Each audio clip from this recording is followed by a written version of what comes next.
Like, fine, but I'm not drinking the I'm not drinking the fucking Merlot.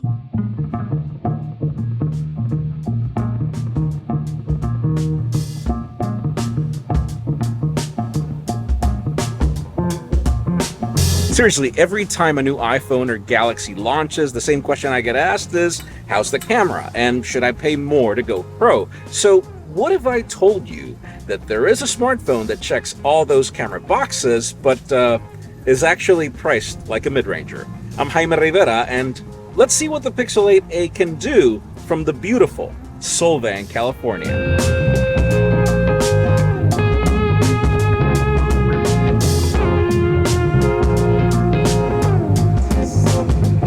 Looks like good video. Yes, Solvang has been one of my favorite places in the world for years. It's a little Danish city that was founded in 1911, but wasn't incorporated into a city until recently, in 1985. It's described as the Danish capital of America, and for those of you wondering what the name means, well, Solvang stands for sunny field in Danish. Also, if you need any pop culture reference, this is where the movie Sideways was filmed. Drink Merlot? We're drinking Merlot. No, if anybody orders Merlot, I'm leaving. I am not drinking any f***ing Merlot! So yeah, welcome to California wine country. I'm actually here for the San Ynez Half Marathon, which happens every year for Mother's Day. I ran it last year with my girlfriend, and I've gotta say, it's pretty great, but this year, I sucked at keeping up with the training. Sorry. But anyways, back to the Google Pixel 8a. I got it in this beautiful bay color, which I adored from the Google Pixel 8 Pro, though more on that later. For now, let's focus on the camera, because what better place to test it out?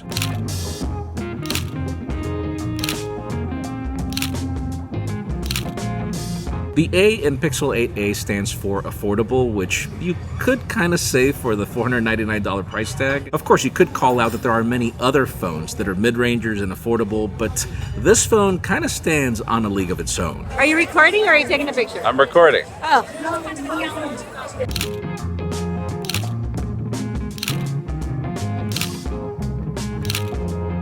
So anyways, the race is already over. We're currently here at the Lansby Hotel, which is where we come to get brunch at one of our favorite restaurants. And let me explain what I mean by a league of its own. See, this Pixel 8a shares the same Tensor G3 chip that was on the Pixel 8 Pro, which means they share pretty much the same image signal processor that determines all the post-processing and the tuning that you get for pretty much, what, double the money?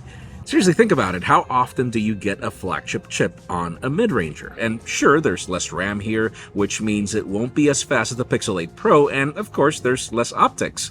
But then, that being said, I wouldn't say there's a $500 price difference in when you get on the Pro compared to the Pixel 8a.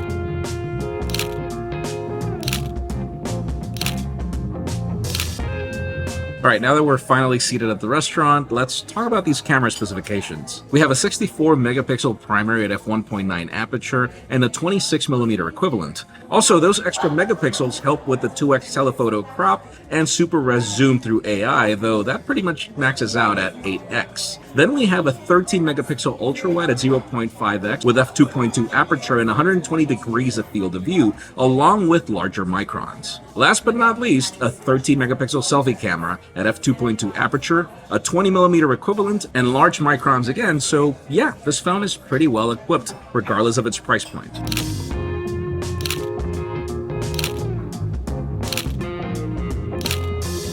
So one thing to keep in mind is that Google has made this Pixel lineup famous for great photography, even with 3-year-old sensors. So the most important thing here is the marriage of these optics with Tensor G3. So you might have heard of the term AI going mainstream lately with ChatGPT, but Google pretty much set the standard for the computational photography every smartphone uses today, and this phone is no exception. The result is photos with tons of contrast and character, giving them a sort of a larger-than-life feel you'd get from a regular camera.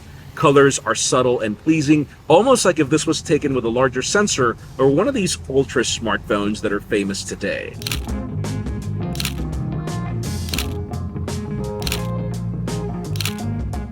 And then there is this topic of video recording, which Android phones don't really get right, or haven't, at least up until, I would say, Pixel 7 Pro. Pixel 8a is, I would say, as good as the Pixel 8 Pro. I notice crazy stabilization. And because you're not messing up with different optics, the 2x telephoto is actually a crop from the primary sensor. It allows the versatility of that being just as stabilized as the primary, so that actually ends up becoming a benefit. Everything looks great. I don't know if you've noticed, but most of the B-roll of me walking around has been Pixel 8a, and it looks crazy stable and crazy good. But obviously, I'll have to throw it in the editing bay to tell you more about how good the results looked when compared to iPhones or other phones that do it better. Oh, it just seems so different. Yeah, because this is part of the running route. What scene was it? So they're like outside the restaurant. His buddies pulled him aside and said, "Hey, don't blow this.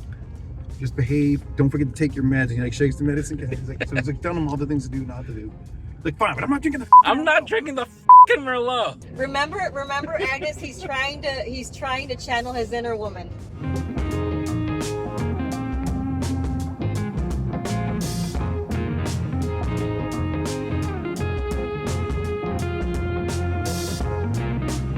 We're currently at the Blackjack Vineyard, which is extremely famous, particularly for the movie Sideways.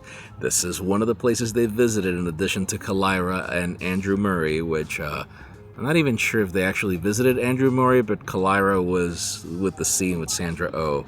You guys know the rest if you watched the movie, and if you have not, please go ahead.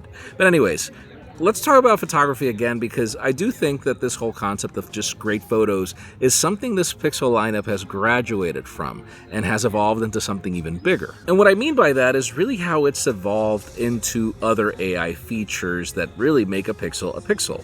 For example, Best Take is one of those features that made a ton of headlines with the Pixel 8 and 8 Pro when they were announced, and it's also here.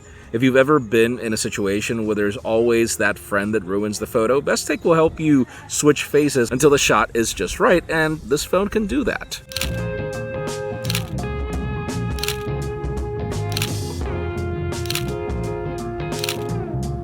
Maybe some of my favorite tricks are in low light, which I'm not able to test in Solvang, but I did test before making the trip in New York City. To do long exposure on any camera, you need to know what you're doing, or you need pro modes on your phone, which are not very intuitive either. This phone nails it with a simple mode, and still gives you the normal photo in case you don't like the results, which you can't get from the regular camera or from any other phone with pro mode. Yes, you will be missing Action Pan from the Google Pixel 8 Pro, but to even get astrophotography here is yet another pro feature you don't have to pay more for on this Google Pixel 8a.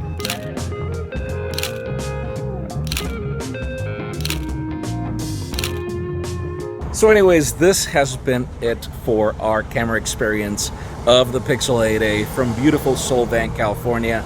If you've never been here, the drive is pretty interesting. It's very curvy, but it is totally worth it. This Danish town has so many unique things that you're not going to see pretty much anywhere unless you probably go to Denmark, obviously. And it's just this like oasis in the middle of wine country. And then wine country in itself is an oasis. As for the phone, I have to say, it is far better than I expected. The performance has been great. At this point, we're at 4:48 p.m. and we're still at 60% battery, and we've been taking photos the whole day.